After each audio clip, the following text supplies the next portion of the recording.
All right, the great MVT, Mike Van Thielen. Welcome to the Pain and Performance Podcast. Eric, it's a pleasure. It's going to be fun.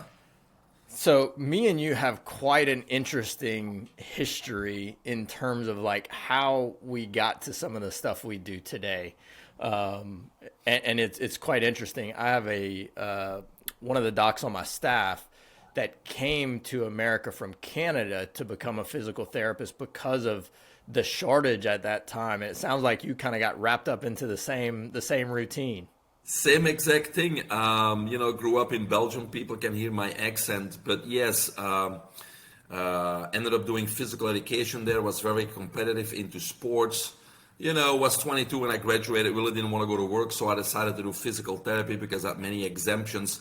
And indeed, after I traveled as the assistant coach and physical therapist for the Belgian Olympic swimmers in preparation of the Atlanta Games in '96, they indeed contacted me, many recruiters, because they were short of therapists in this country. So they recruited from everywhere, Europe, Philippines, you name it. And so, yes, I had to save $400, pack my backpack, put my jeans on, and came live the American dream. That's correct. Yeah. What kind of practice did you do? Was it primarily sports, rehab? Well, again, I came in with $400, so I had to work for somebody. So the recruiter initially placed me in a hospital. Didn't last there for about 3 months, obviously, for the obvious reasons. They don't take care of patients, and it's all about money. So I had to leave there quickly, got into private practice, and worked in outpatient. But then at one practice, they were not just doing physical therapy; they were doing acupuncture, Chinese herbs, and all kinds of other stuff, which I never was exposed to up until then. And I really got intrigued with it. And also found that the patients, by combining those strategies and modalities, got better results, period. So I ended up going back to school to the Florida College of Integrative Medicine, got my license in acupuncture, Doctor of Oriental Medicine, board certified in Chinese herbal medicine, homeopathy, the whole 9 yards. But then after another about 1,000 patients, I got kind of frustrated because I felt that these, what they call alternative, which is really not alternative, they're the original modalities, but what they call alternative modalities, they were indeed less invasive and less harmful than conventional medicine, meaning drugs, injections, and surgeries. But I really didn't get the long-lasting results I was hoping for either. So I really had to go back to basics, and that's when I decided to get my PhD in holistic nutrition, but also started to look very closely at animals in the wild, because I figured that Mother Nature holds the truths about health. And by combining those, I really got a confidence boost when it comes to helping people regain control of their health, optimize their performance, or today, as we were just talking about, biohack their body and their mind, upgrading their body and the mind, and objectively reversing their biological age. So so when I got out of physical therapy school, I joined a chronic pain practice in South Alabama. So, as a lot of people listening to this know, that is not the healthiest area of the country. And I started doing the traditional, doing hands-on, doing stuff, in terms of physical therapy. Look, you'd get the odd patient better. And then we started adding integrative dry needling to it. And now, same thing. You're getting a lot more patients better. But I noticed the exact same thing was that, there was cases where it was like no matter what you did, they weren't getting better. They weren't getting healthier.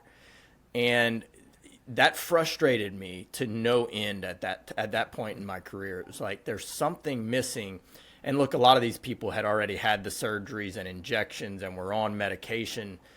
And being early on, I thought I needed to find physical treatments that I didn't know. So I went literally around the world to find, like, what is that physical thing that I'm not doing? What's the perfect, hands-on treatment, manipulative treatment? And for years, I pursued that until at some point you're like, wait a second. If everything that we're doing is trying to tell the body to heal itself, and the environment inside these people's body is not capable of taking that direction and putting it into action, maybe we're looking in the wrong place. We're looking for this external tool to fix an internal environment. And that started what has led to all of this and us looking much Awesome. deeper at, Yes. regenerative therapy and internal compounds. Do you remember some specific kind of frustrating cases that started to make you say, like, something's wrong, like I'm not in the right place? Well, as a physical therapist, I wasn't really exposed to much, but like you said, just within being that role, then, some people you can help and others you don't. But it's like you said in the beginning, we have a similar story in that when, we're exposed to certain things and we said, well, that's not the solution. And so I even went to get to this acupuncture school and all the other terms, and then still there was this frustration. So, then when I got my PhD in nutrition, it was a really good program, and I really found a book written in the early 1900s by Herbert S. Sheldon, and it's called The Loss of Human Life, and it's philosophy. And it's this big, huge book in Old English. It's very hard to get through, but it has all the truths about health, and that really opened my mind. And that's when I decided to write my first book, because it really didn't apply to modern day society, right? And so I had to make it simple and apply it to today. And that was my first book, Health for Life, which basically my idea was to make a user manual for the human body, because if you buy a car or a piece of appliance, there's a user manual, but when we're born, there's no user manual, right? So that was kind of my idea of my first book, which was published in 2014. But when I did that, everything opened up, right? And so, fast forward today, I'm treating cancer patients, Parkinson's patients, top athletes, whatever it is. And to me, it's very simple, because to me, there's only one cause of disease and there's only one solution. So no matter what the label or the disease, the approach is 90% the same, just a little customized tweaks and we're good to go. Yeah, the research and book writing process, and I'd love to get your thoughts on this because you've done so many of them at this point. I think it teaches you a way of thinking about these things that a lot of people don't dig into enough, because it's so hard. Like, even if you know something, you're like, look, I talk about this all day, every day. I'm gonna write a book about it. And then you start trying to put that down in a cohesive way to teach people. And you're just like, am I an idiot? I can't make this make sense, And so going through that process, I feel like solidifies your thoughts and your beliefs around it and the research that comes with it. Did that initial book kind of get you hooked on, like, okay, I can share this information with more people if I, spend all the time and trauma, as I call it, trying to get this into a nice kind of cohesive read that people can kind of implement in their own lives? I think there's kind of two aspects for me personally when I write a book. The first one is, when I write a book, it's usually something that I know about, I hear about, I'm excited and passionate about, but I need to do more research and get into more detail. So for me to say I'm going to write this book forces me to get, down the rabbit hole and do all the research and talk to people and then write it down, right? So it's almost like a deadline or a way for me to force myself to go a little bit deeper into the topic. That's number one. Number two, I always had kind of people say the gift of making very complex things very easy.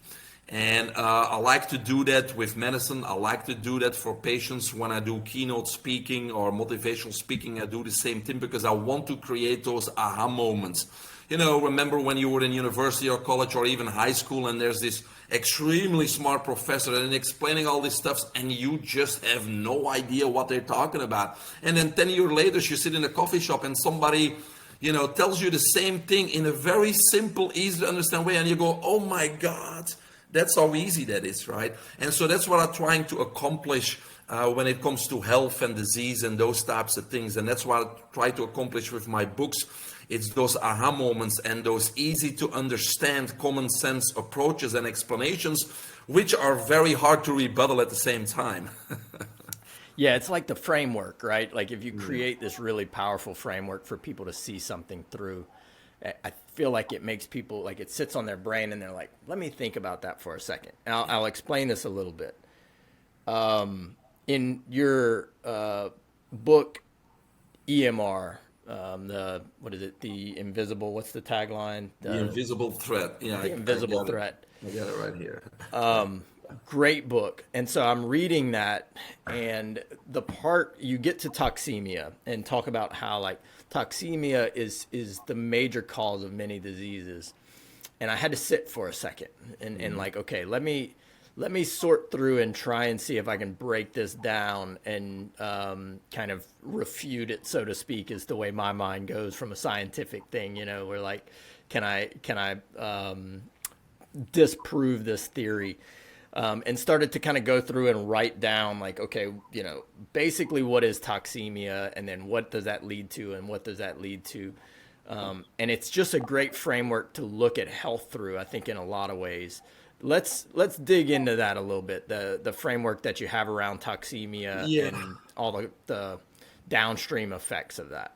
It's how I start many conversations and things like that. And like I said, it's a perfect framework. So toxemia literally means toxins in the blood.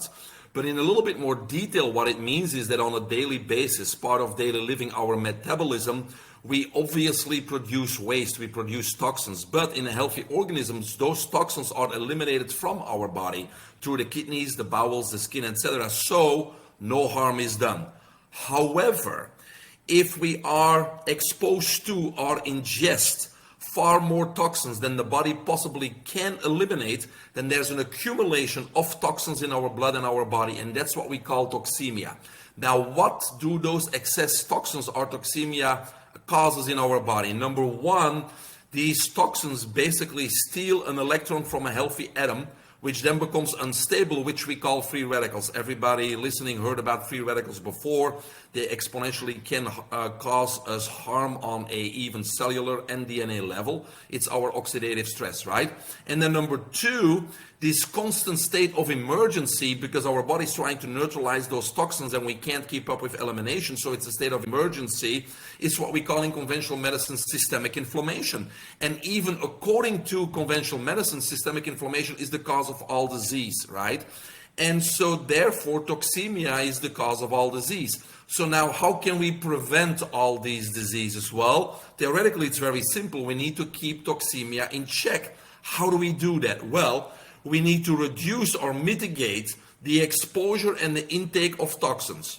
For example, from our man-made foods and drinks, which are obviously loaded with toxins, synthetic colorings and all those types of things, flavors, sugars, GMO, and the list goes on, right?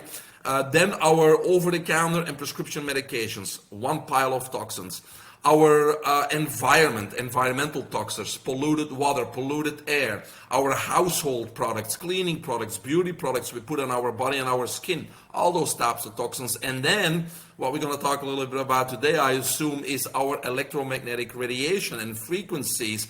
And especially in this 21st century, we have an exponential increase to the exposure of those from our obviously wireless devices, Bluetooth devices, our cell phones, our smart appliances, and everything else around us in the house and office.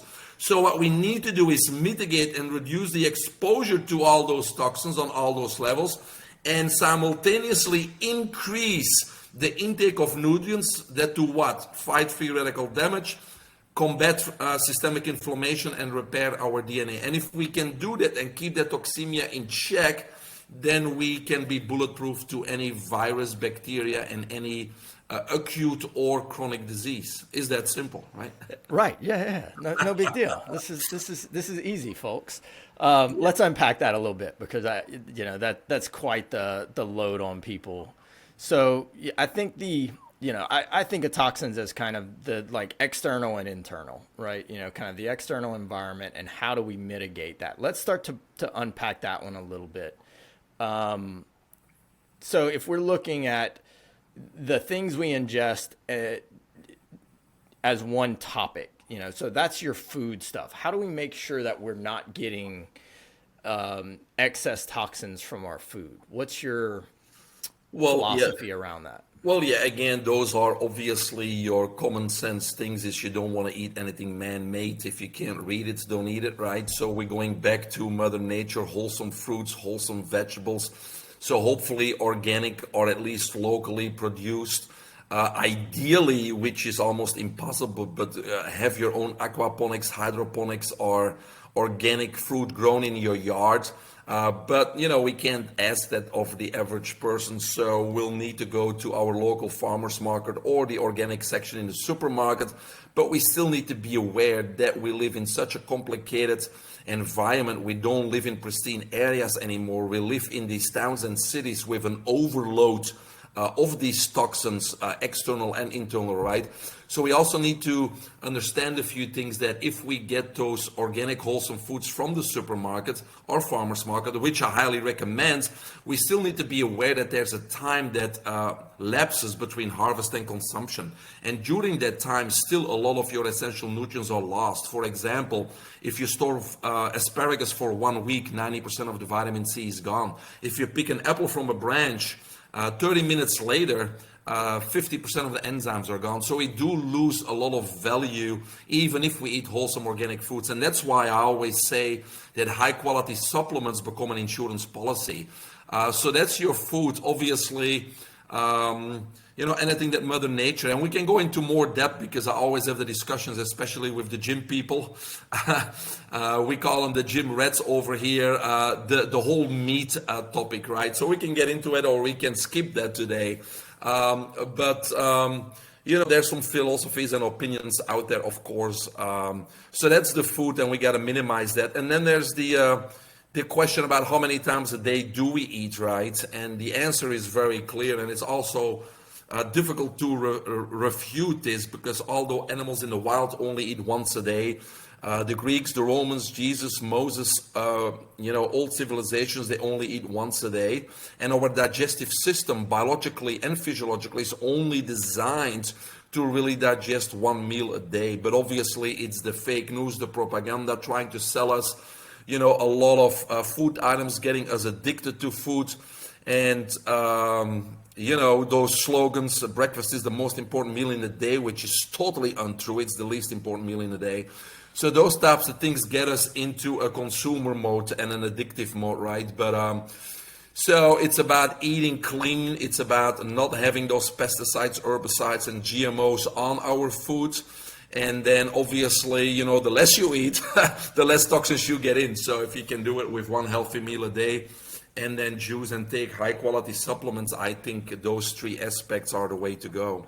Yeah, I think it's always, you know, I think for people when they hear this stuff, there's so much conflicting information out there because there's a lot of people, there's a lot of money behind all of this stuff. And so, you know, you hear that, like, you know, these giant conglomerate companies saying breakfast is the most important meal of the day, and they can spend a lot of money telling you to buy. Not only are they telling us that, but then they're telling us to buy like the worst possible thing that you could put in, this like processed sugary carbohydrate thing. I look at what we were fed as kids for breakfast as this quote unquote most important meal, and like Lego my Eggo, the whole milk stuff. thing, and Michael Jordan with the milk mustache, and milk's a poison, right? We don't need milk. But what I would say to your listeners, in order to distinguish between that propaganda and the truth, is a few things, right? If it's simple test, go to the American Heart Association or the American Diabetic Association website and see who sponsors those sites. It's the dairy industry, the meat industry, and that's why when you go to their diet plans, it includes dairy and meat. And now you go to PubMed and try to find me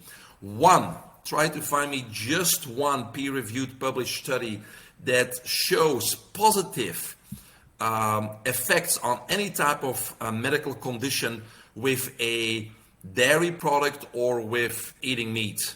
It's always a plant-based diet that shows positive results on biology, physiology, or any type of disease you may type in. I still have to see those first studies coming out. So again, there's this conflict of interest because they're sponsored, and so they're going to recommend their products and not really look out for the consumer. So we need to really understand that.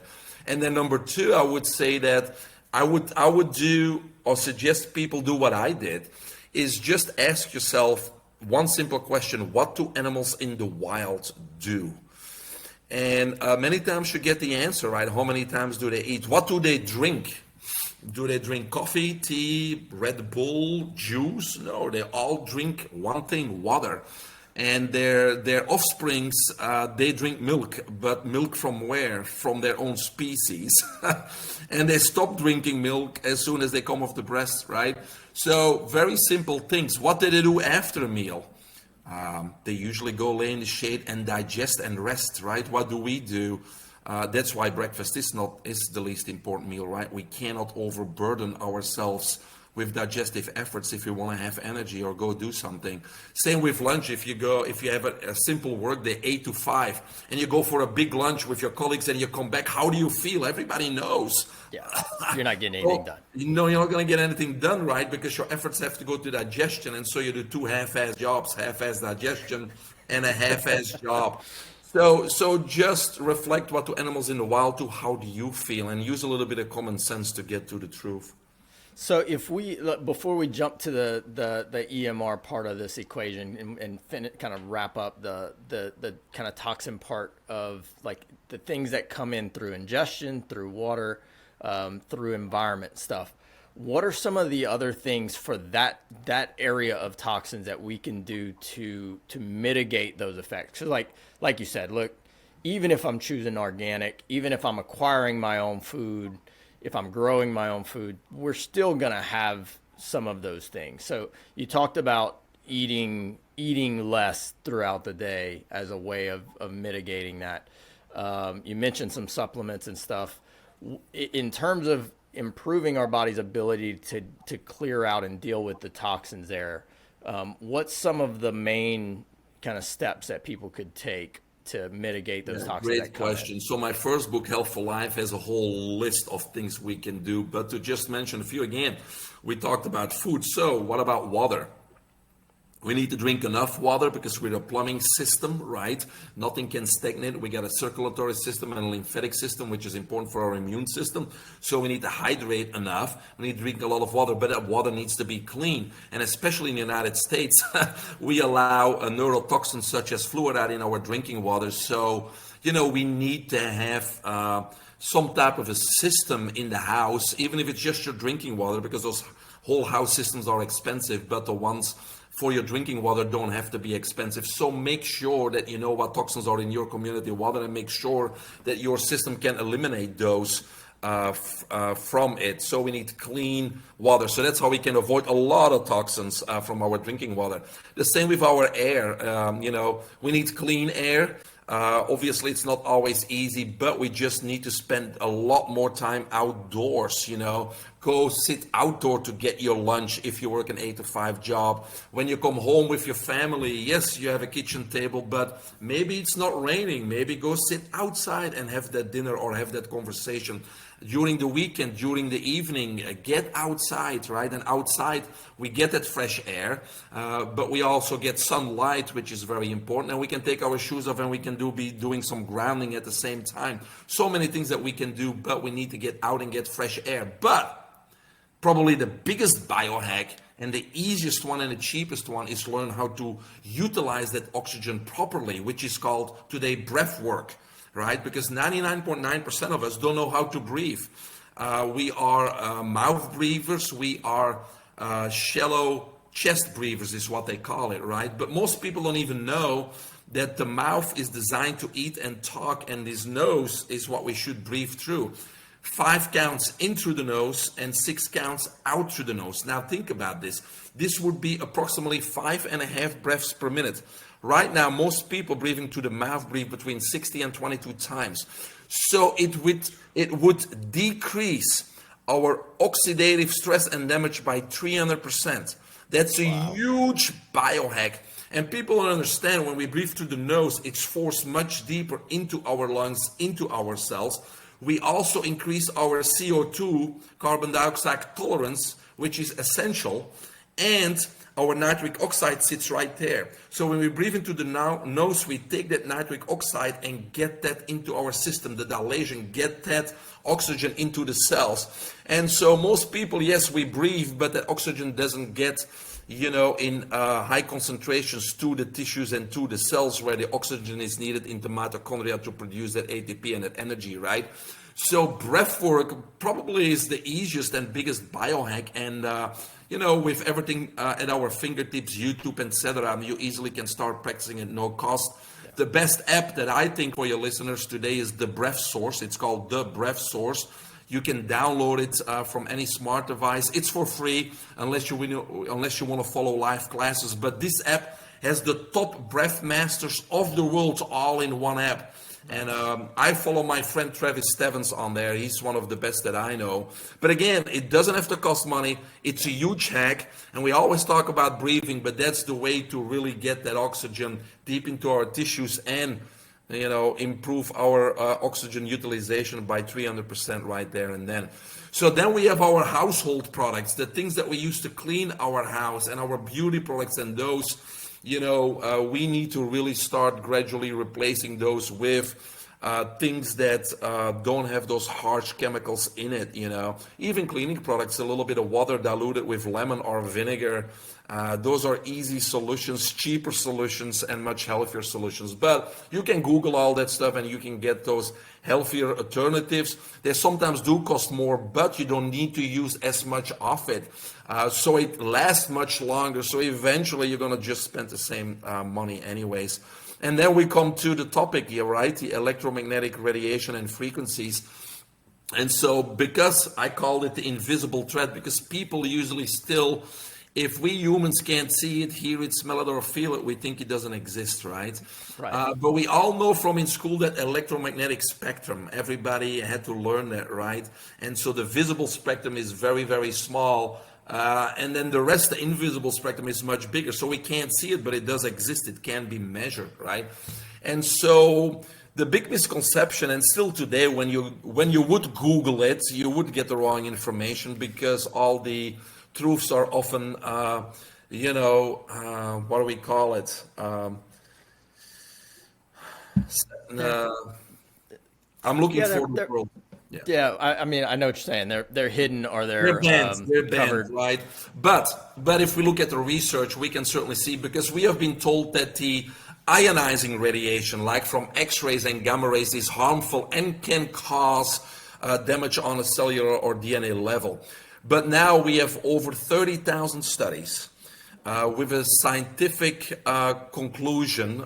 In other words, scientists agree that non-ionizing radiation, which is your long wavelength, such as your radio, TV, your smart appliances, your cell phone, your microwave, and obviously our Bluetooth, and those types of things, Wi-Fi routers, that they also cause serious health damage, even on a cellular and DNA damage, but not directly. It does it indirectly. Yeah. If you like to know, it's a pretty quick consensus that I can explain. So the exposure to this radiation basically opens the voltage calcium gauge that basically regulate, they're very sensitive, but they regulate the influx from calcium into the cells. And so this radiation opens those up. So now we got an excess influx of calcium inside the cell. And that excess calcium stimulates, superoxide. Now we have too much superoxide in the cell. That superoxide basically binds with nitric oxide to form peroxide nitrate. And peroxide nitrate breaks down in carbon-free radicals. And carbon-free radicals actually are more harmful than most free radicals because they have a longer half-life, so they have more time to do the damage. So that's a consensus. There's 30,000 studies showing that, and for those that are listening that want to see those studies, they compile them at a website called emf-portal.org/en if you want English. So emf-portal.org/en if you want to see those studies. So what does that mean? It means that this is much more harmful, because how often do you get an X-ray or a mammogram? And they're harmful, but we are exposed to this non-ionizing radiation 24/7, day and night. It's all around us, right? So that's why I decided to write the book and really dive into it, because there's so many things that we can do, again, for free or at very little cost, to mitigate that. We can't 100% protect ourselves from it unless we move to a pristine area and live by ourselves 100 miles away from civilization. We're not going to do that. There's too many convenience to, this Zoom call that we're having, right, and the things. But we can consciously mitigate. And so there's usually 4 steps, 4 things that we can do to mitigate. Do you want to get into that a little bit, or? Yeah, for sure. So I had a friend, and I know this gets, like, people are listening to this, and it gets a little bit like, well, what do we do?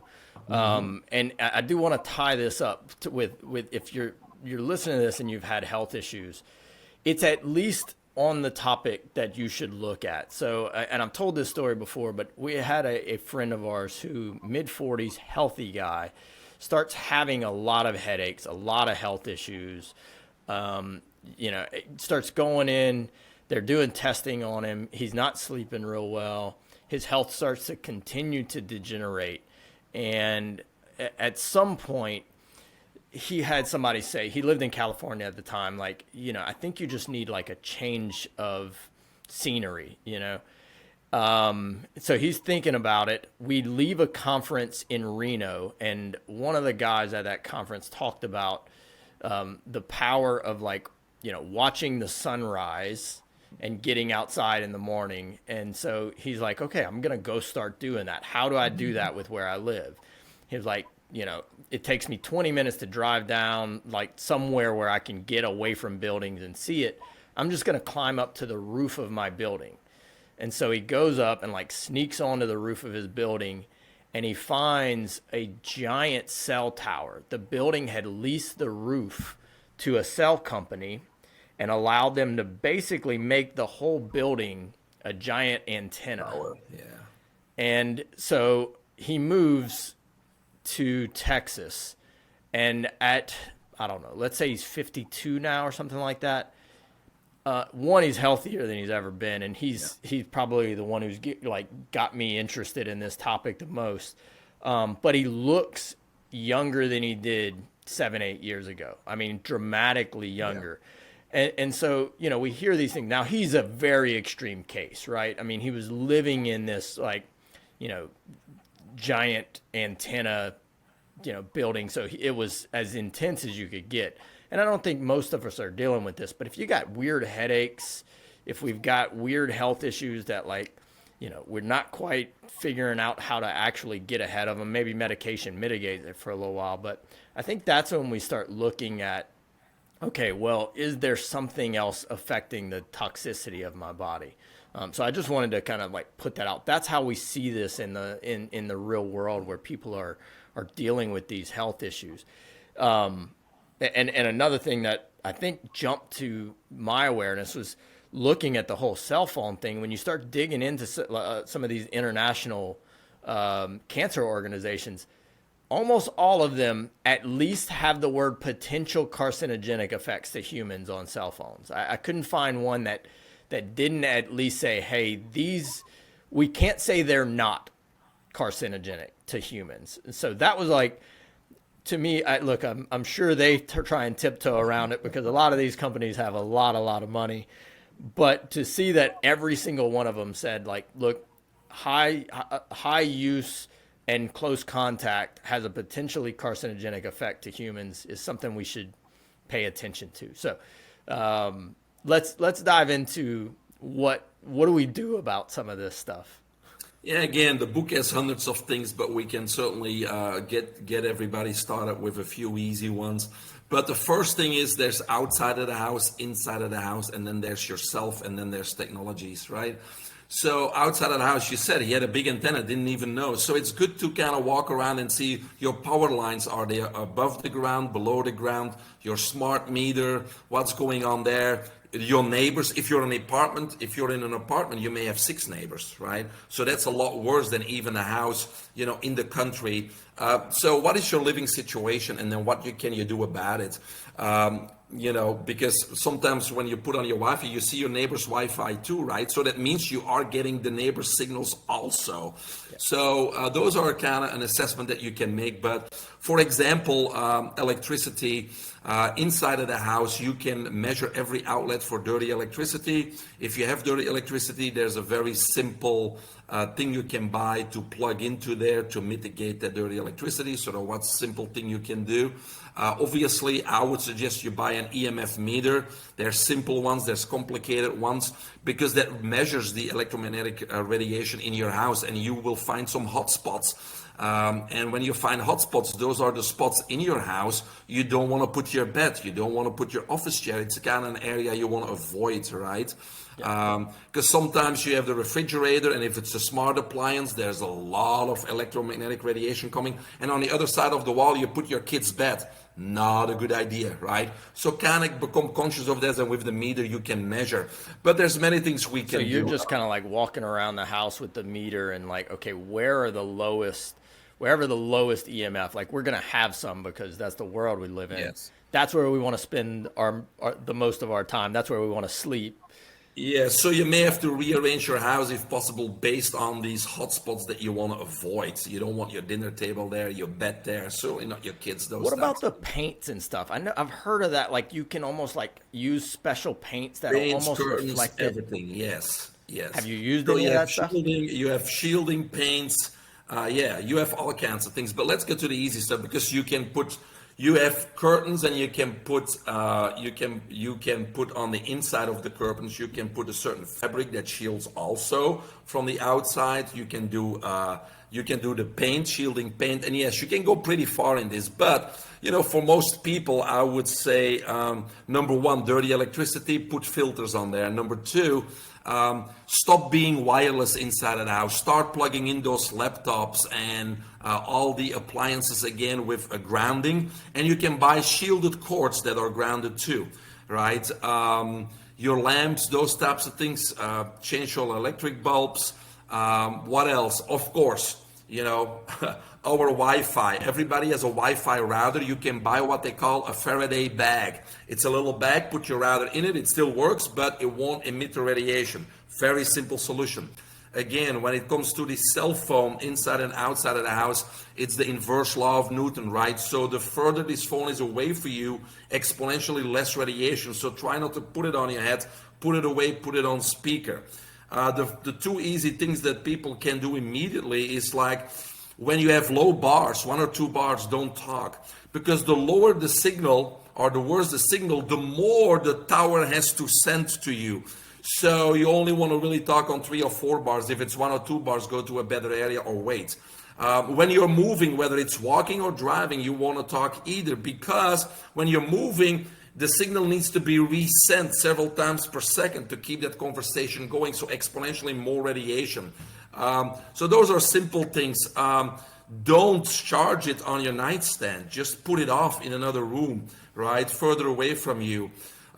So many things you can do inside the house. And in my book has another 100 things there. Then once you do all that, mitigate as much as possible with grounding and placing things a certain way and distancing yourself. We have what we call grounding technologies. So, for example, I sleep the last 4 years on an anti-aging bed cover. It's just a cover that goes over my bed.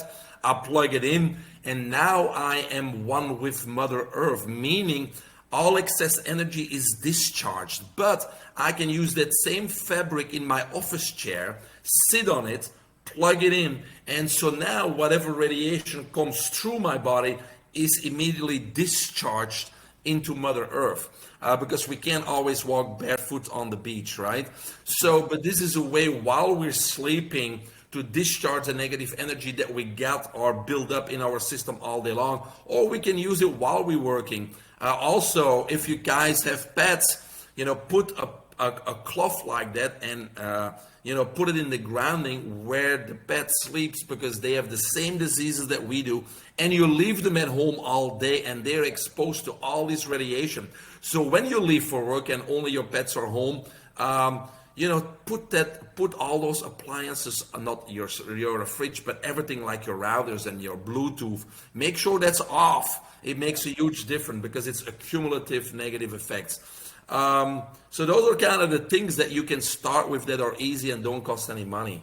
Yeah, that's all. But if you want Yeah, if you want a complete list, I have a resource page on my website. It's for free, where you just can go through all the links and all the things that are there that you can do. What's the EMF meter that you talked about? Is there a brand that you like on that? I have a comparison on the resource page. It depends how technically inclined you are. I'm not, so I like something very simple that I can use in 10 minutes, or I get frustrated and throw it away. Other people are very technically inclined, so they can get a one that's more complicated, maybe a little bit more accurate, but also cost more money. So I have a comparison, listed on the resource page where you can go. But I tell you, just you can measure those things. But let's say you buy a gadget, or let's say you think, oh, Dr. Mike's talking about that bed cover. How do I know it works? Yeah, there's research, but today a lot of research is propaganda. So you have your EMF meter. So with the EMF meter, you can measure the radiation on yourself in voltage or microvoltage. So when you hold the meter, the little pin in your hand, it tells you how much radiation you as a human are getting. Now, when with the other hand, if I put my hand or I make contact with that bed cover or that piece of fabric that's in my office chair that's plugged in, it immediately goes to zero. That means I close the loop with Mother Earth, and now the radiation in my body is zero because I'm just a conduit right now, right? So that's how you know it works. Because people ask me, what about those gadgets on my phone? I said, most of them don't work, but the only way to find out if you measure it, is there a difference if you measure it? So that EMF meter will save you a lot of money on all of gadgets that do not work, obviously. You kind of brought this up because if we get this, what is a level that people should look for that they're like, okay, this is bad? If we're looking at, it's on if you walk around, it will continue to change, right? Because if you walk under fluorescent light, if you get closer to your router, if you have your phone on you and it's on and it's poor perception, so it constantly changes. But the idea is to lower it and mitigate it, know where your hotspots are, and know that the tools that you're using, like the bed cover I sleep on, for example, work. And that you're not just assuming that it works and you wasted some money on it. So measure it before you buy it. Take that meter to the store with you. It's smaller than your phone. So, is there things that people could take who are sensitive to EMR stuff? Is there supplements that seem to help with that? A lot of this sounds like it's if it's still causing toxemia, then if we can take some things that help to mitigate the effects of inflammation, free radicals, so all your antioxidants, glutathione, astragalus, quercetin, do those tend to help in these situations if somebody's had really severe exposure? Of course, they all help. Unfortunately, the supplement industry, I've been into it deep for over 3 decades, working with Olympic athletes and things like that. So unfortunately, many times the supplements you buy in your regular store, they don't really work. They're cheap rip-offs. Nobody controls the industry. And it's sad because people finally starting to spend money on supplements, but they really don't get the right stuff. The labels don't even match the content, right? So that's the sad part. So if you spend money on supplements, they need to be medical grade, right? And I do a lot of research. So for people that are listening, I got a special page on my website. It's called About Supplements.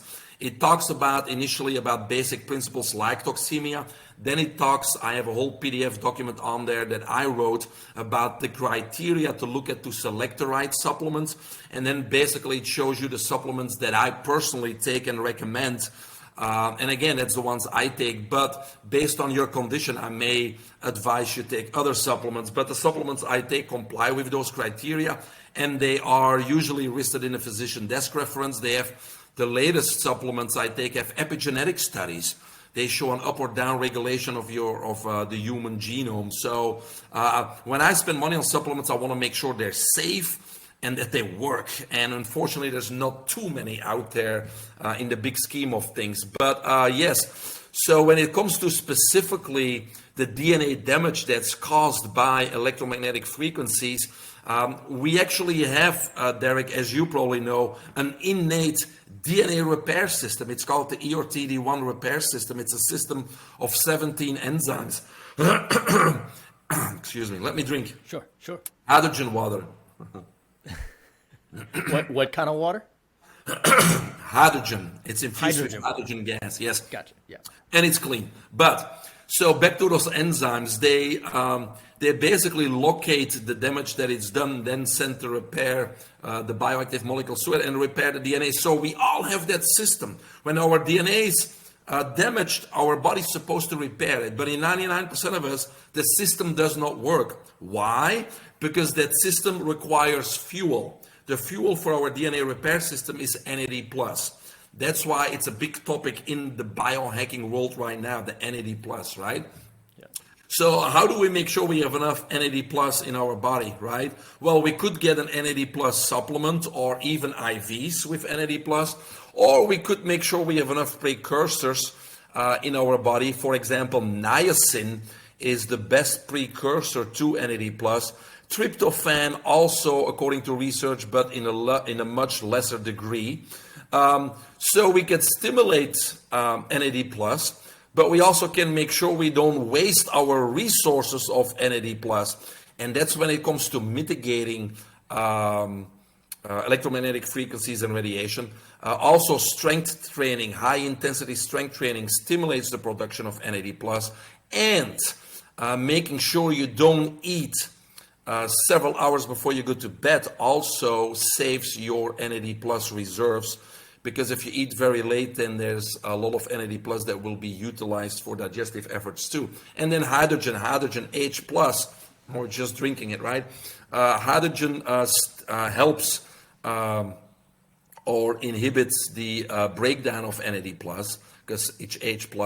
And hydrogen is another whole topic that we could talk on a whole hour. But again, when it comes to that, we need to make sure we have plenty of NAD+ in our body, which is the fuel for our DNA repair system. So if you want to repair the DNA done by the damage of electromagnetic frequencies, then we need to assure we have enough NAD+ in our body. Yeah, that we've had so many patients use NAD+ in incredible ways for, anyone who's had like these prolonged health issues, who've used that as an adjunct to other healing things. We've seen, long-standing nerve injuries heal, lots of traumatic brain injuries and neurological things improve dramatically when people kind of get on a good regimen of not only kind of supplementing NAD+, doing, kind of precursors in the supplement, but the health factors that you're talking about, it's powerful, especially for like things that are hard to heal, nerve regeneration. We've seen incredible results with that. You piqued my interest though. You talked about the supplements that you're taking right now. Let's at least kind of dive into that for just a second. And I do want to get to your latest book. So, but what are you taking right now? Well, when I prepare for a world record or something, I usually take 30 plus supplements, but I'm able, most of them I do buy in powders and liquids, so I don't have to swallow 60 pills a day, because I can't do that physically, right? So then I really make a mix of powders and liquids, and then I take a few capsules with it. But when I'm in a maintenance phase like I am now, usually I still take, 12, 15 supplements, but now I found these 6 supplements that work very synergistically together. I'm very happy with them. I send them to my friends and family in Belgium too, and one of my best friends used to be a competitive swimmer too, really has asthma and has to use a dilator every day, a little puffer like we call it. 10 days later, he doesn't even have to use that anymore. So I've been seeing pretty quick results in my inner circle. I usually give it to my inner circle because when I take stuff, I'm not necessarily feel something happening. So I got to give it to people that have a problem, because they can actually testify to an improvement. But I was really impressed with the studies, especially the epigenetic studies, which recently came out. So these products downregulate the gene for inflammation by 1,250%.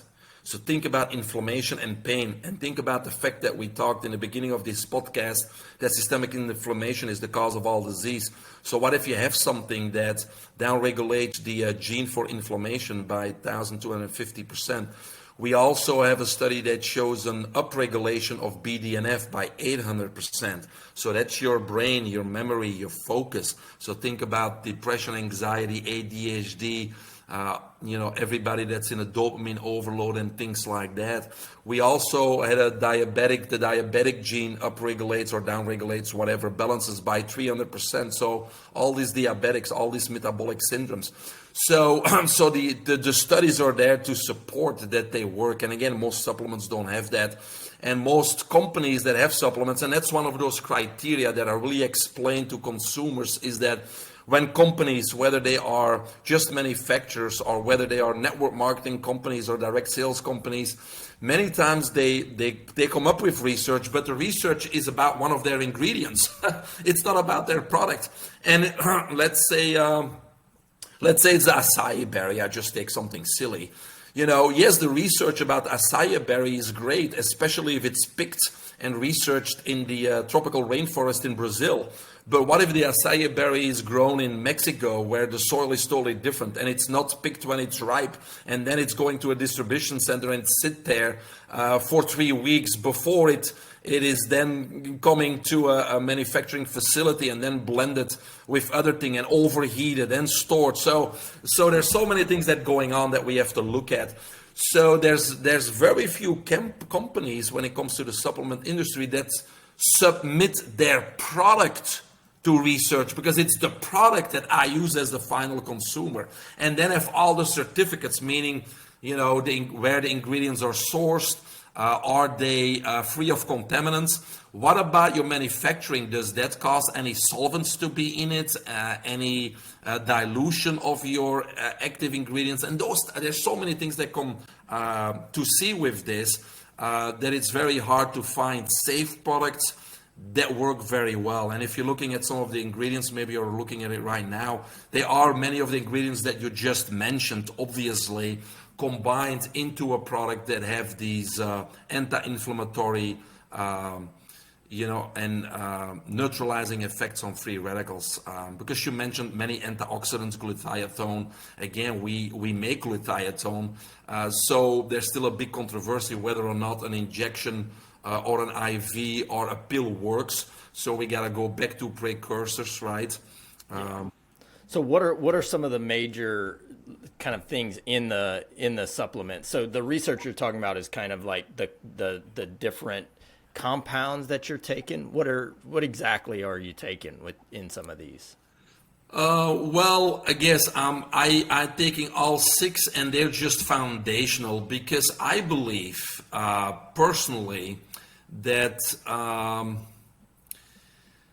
how do I explain this quickly? That you don't have to be a health freak to be in optimal health.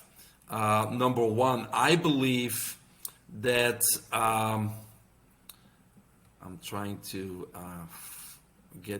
see you again, but I know you see me.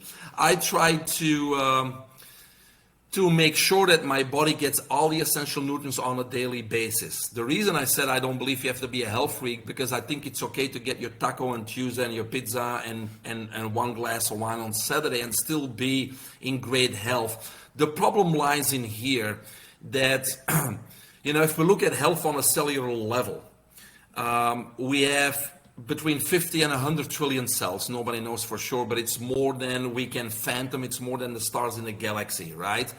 And we need to understand that each and every one of those single cells performs a few million chemical reactions per second. So if we want to know how many chemical reactions there occur in our body at any given second, we simply have to multiply 50 to 100 trillion with a few million. So next time somebody asks you if you're busy, you say yes, extremely, right? But each and every cell has 100,000 receptors on its outer membrane. And the RNA, or the messenger of the cell, every single second tells those receptors what the cell needs to do what? To repair itself, replenish itself, renew itself. So let's say the RNA says, hey guys, I need some vitamin C, and the receptors stick out their neck in the extracellular environment to find vitamin C. But due to our standard American diet, SAD, that vitamin C is not available, then our cell has to settle for what? Less compatible, less potent nutrients. And so that's when we encounter degeneration and mutation, which is chronic disease and cancer. Because it's like, instead of using an original, we're now making a copy of a copy. And when we do that with paper, after a few copies, we can't read it anymore. It's the same with our cells, right? So the conclusion of this little cellular story is that we don't have to be health freaks, but we need to make sure we give our body all the essential nutrients it needs on a daily basis, so the cells can replicate and renew themselves 100% originally. And so there is no degeneration and mutation. So unfortunately, most of us, only eat bad stuff, and then our body and the cells are forced to, mutate and degenerate.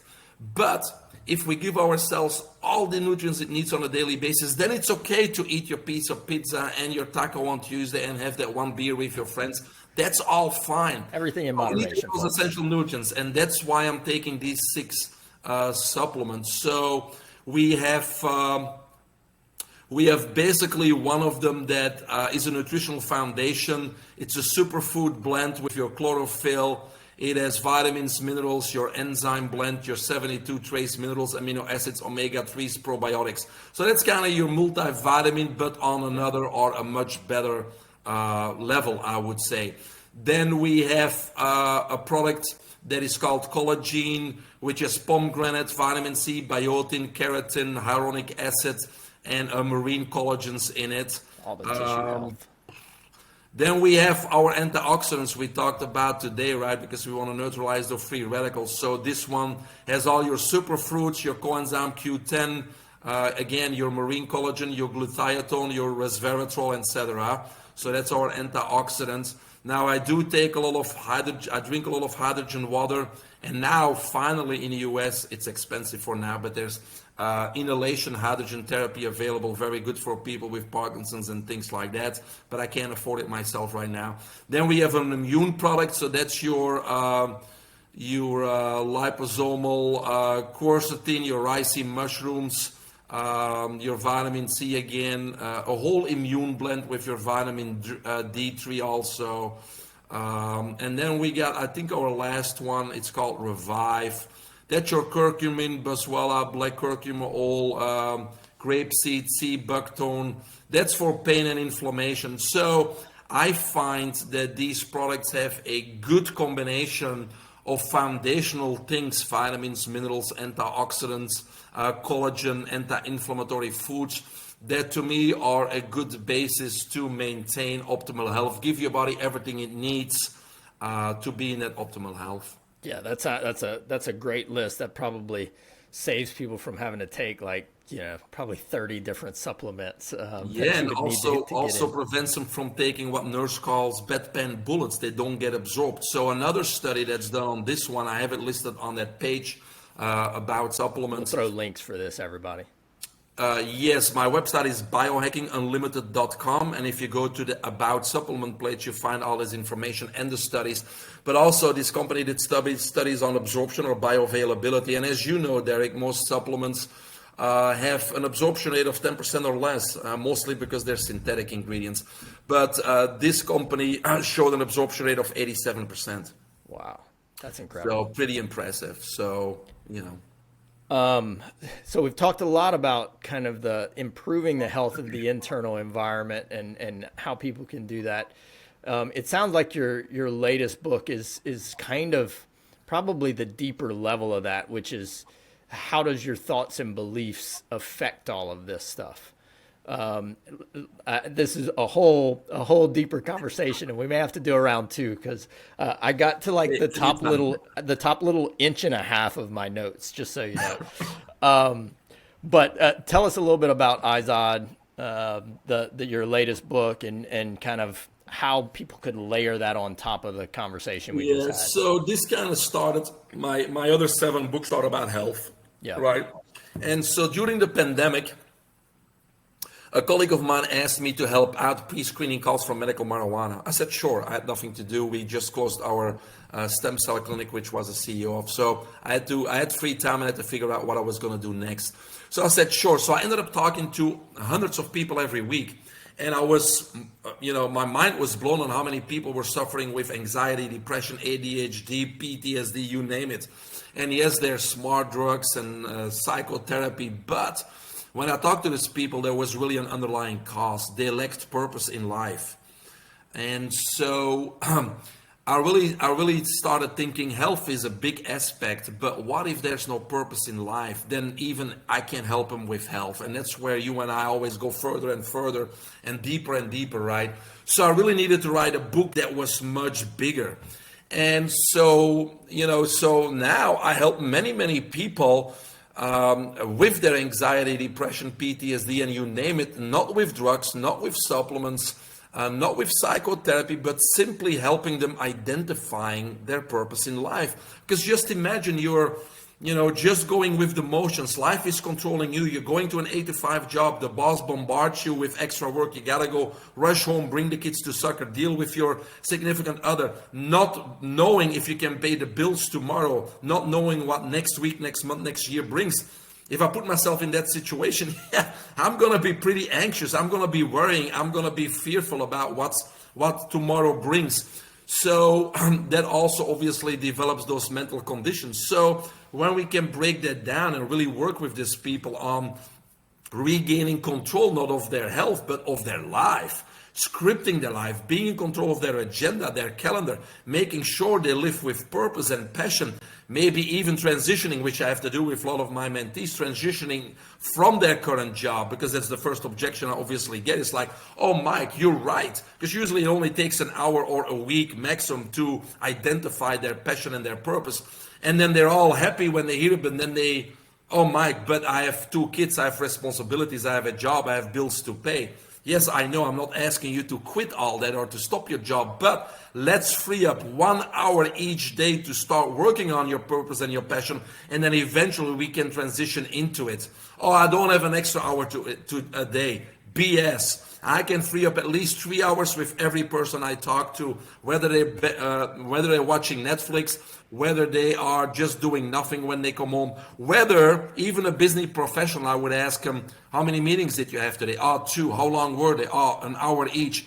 Who cannot make a decision in 15 minutes on a certain topic? So let's schedule 15-minute meetings and we just free up an hour and a half of BS time, right?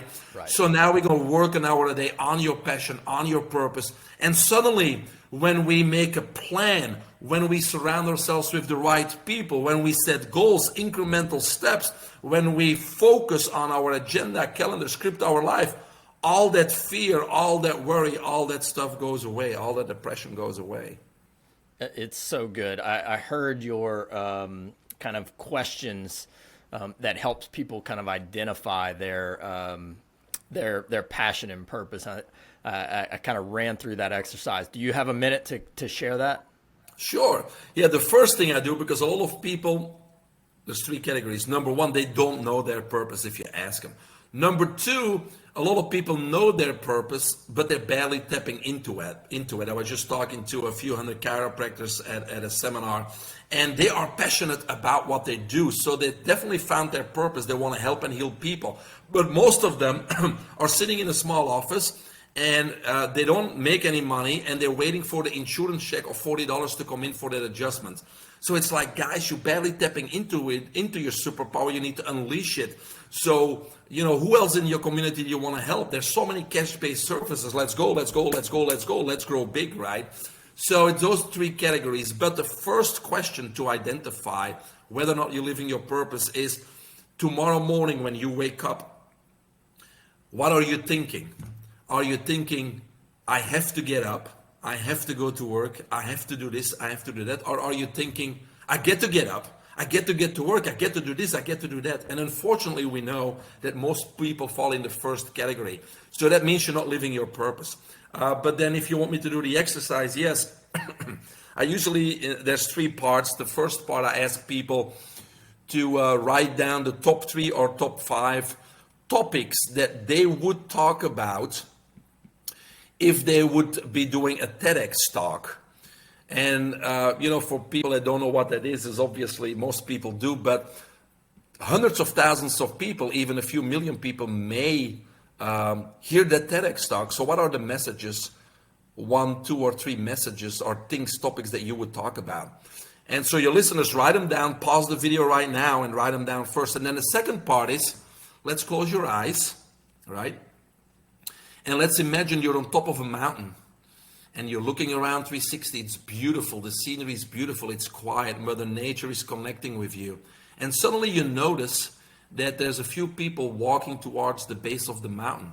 And they're just sitting down. And a minute later, 8 billion people are sitting at the base of the mountain. They're all looking up at you and it's quiet. And now you have 10 minutes to deliver just one message. What would it be? So listeners, think about it, pause the video and write that down. And so once we have that all written down, we basically want to talk about it, because the first messages are usually based on your expertise, your knowledge, your skills, the business you're in right now, because you probably want to make money with that TEDx talk or somehow cash in on it. And it's things that you already have, you're good at. But then the top on the mountain usually or many times comes from the heart, not from the brain, comes from the heart. And many times it's a much bigger message. And many times it's a message that you wouldn't even know how to deliver or how to even go by doing it. But that doesn't matter. That's the big dream. That's the big dream you're scared of. Because if your dreams are not big enough, if your dreams are not big, they're not scary, they're not big enough. That's what it is. If your dreams are not scary, they're not big enough. But if they are scary, we are overwhelmed and we think we can't accomplish them, right? That's why we need to break them down from a 7-year program, break down by years, months, and then what can I do tomorrow? A small incremental step that brings us closer. But usually that's the passion, and so that's kind of how we identify it. And there's many other things that I do with them to really fine-tune again what their purpose, passion is, and then we need to just transition into that.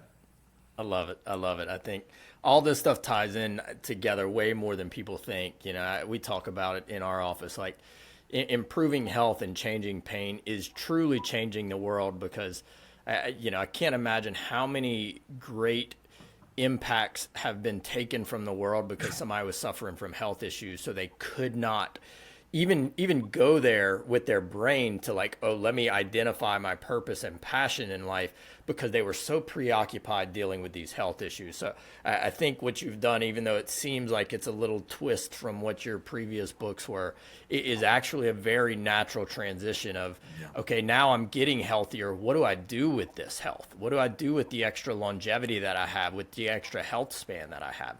How do I put that to use so I'm not just living longer, I'm actually getting more out of the life and giving more out of the life. Fulfillment, yeah. Mike, thank you so much. This has been a fantastic conversation. We could probably go for hours and hours with the amount of information that you've got stored in that brain. It's incredible. Where can people find more? I know we'll throw links to everything that we've talked about in the show notes for everybody, but where can people follow you? Where can people find more about all of your programs and books? Yes, the easiest way is just the website, biohackingunlimited.com. All my books are there, mentorship programs are there, a mentor. It's been an hour, huh? Mentorship programs are there. You can sign up for my free newsletter. Everything's right there. Awesome. Mike, we ask all of our guests, if people listening to this could do one thing to improve their health today, what would that one thing be? Step out of your comfort zone. We tend to still listen to our doctors, but their toolbox is so limited. There's 3 tools in there: medicines, injections, and surgeries. And there's another 1,000 tools outside of their toolbox. So be a little bit open-minded. And if you're not in the healthcare space, look out for a coach like Derek, myself, a functional medicine doctor. Get some guidance, weigh your options, ask yourself, what do animals in the wild do? And if you want an actionable, download the Breath Source app. I have nothing to do with the app, but I love it. It's for free. Start learning how to breathe properly. That will be a good start. I love it. That's a absolutely wonderful way to wrap this up. Get out of your comfort zone. Work on some breathing, everybody. And thanks for listening, Mike. Thank you so much for being on. This is fantastic, man. Thank you, Derek. I mean, yeah, I like to share my information, but it's people like you who make it possible. So this is teamwork. So thank you for your time and expertise. Thank you. Till next time, everybody. See you next week.